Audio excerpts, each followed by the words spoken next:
Fundraising totals are in for the month of May, and for the first time in 2020, Joe Biden's presidential campaign outraised President Trump's. On Saturday, the Republican National Committee announced a record monthly fundraising haul of $74 million for the Trump campaign. That is $6 million fewer dollars than the $80 million raised by the former vice president's campaign. This comes as Joe Biden is narrowing his list of potential running mates. There are still 12 women candidates under serious consideration. Biden plans to announce his VP pick by August. For more on this, let's bring in Joel Payne. He is a CBS News political contributor and a Democratic strategist. Welcome, Joel. Thank you for being with us. So let's start with this fundraising haul. This is obviously good news for the Biden campaign. But of course, President Trump still has a massive war chest. How do the numbers stack up when we're talking about total cash on hand? And how will the campaigns be using these funds?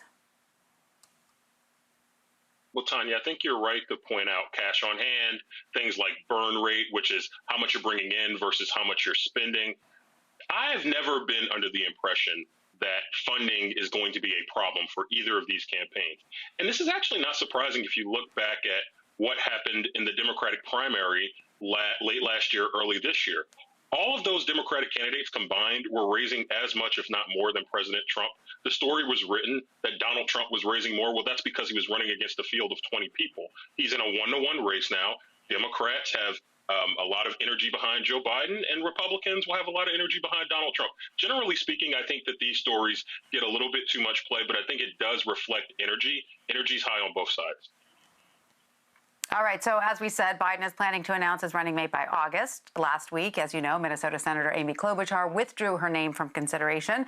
The former presidential candidate joined a number of leading Democrats calling on Biden to choose a woman of color. So, Joel, as a Democratic strategist, do you think it would benefit his campaign to seize this moment by making that commitment rather than waiting until August? And do we know who his strongest contenders are? The Biden campaign has made a habit of making these commitments. And look, I think it certainly did him some well in the primary season to commit to naming a woman candidate. I think most people, if you had betting odds on this, would assume that it would be a woman of color candidate. And that's because of a couple reasons. One, there are plenty of highly qualified women of color who could be Joe Biden's running mate. Two, the moment calls for that type of candidate that can complete Biden's coalition. So I think probably in effect, Joe Biden is probably going to commit to a candidate of color, even if he does not come out and put it on a press release. But the most important thing is that there are many qualified women of color candidates. The question is, do you want one who's maybe less well known, that there's an opportunity to tell more of a story about, or do you want a candidate who's a little bit more well known? The more well known candidates like a Kamala Harris or Susan Rice, people who have a national profile. Lesser known candidates like a Keisha Lance Bottoms or a Val Demings. That's the choice I think Biden's making now. All right. That sounds so interesting. We can't wait to see who he chooses. But I want to, pivot a little bit now and talk about President Trump's campaign. At a, rally in Tulsa on Saturday, as you know, he made some controversial comments about the rising number of coronavirus infections that we are seeing across the country right now.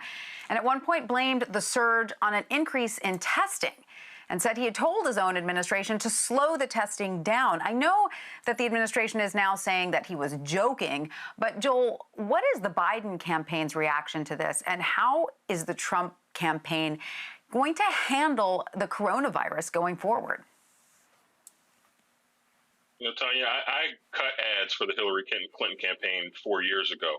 And let me just tell you, the reaction from the Biden campaign is exactly what it would have been for me and what it would be for any campaign professional. Put it on tape, run it over and over and over again so that voters, particularly those voters in the middle who still have not decided who they want to go with, making sure that they have that information. Biden can essentially run a campaign where all he does is put Donald Trump's words back in front of voters. Joe Biden doesn't have to necessarily call it out. All he has to do is play what Donald Trump is saying.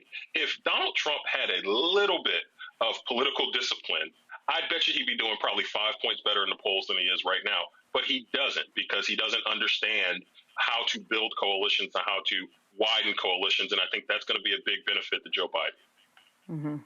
It seems to me that the president, when he starts to get nervous, and I see him as getting a little nervous right now because, any way you slice it, obviously a lot of the things he was planning on running on, the strong economy, et cetera, are not quite there the way he would like them to be. So it seems to me when he gets a little bit nervous, he retreats into, the language of, 2016, which a lot of people saw as divisive.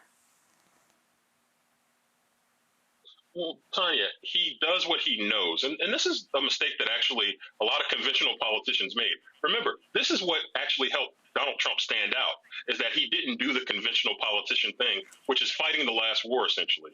Donald Trump thinks it's 2016. It's not. It's 2020. There isn't a record economy that he's riding in on a wave on. There isn't a historically unpopular candidate. Again, I worked for Hillary Clinton. God bless her, but she was a historically unpopular candidate. There wasn't a pandemic going on and a burgeoning economic crisis. Donald Trump has to understand, if he wants to have some modicum of success, which certainly people who vote like me don't want him to, but he has to understand it's a different election. It's 4 years later, and he can't just rerun the same playbook against Joe Biden that he ran against Hillary Clinton. All right. Well, Joel Payne, thank you so much for joining us. We always appreciate your perspective. Thank you. Thank you.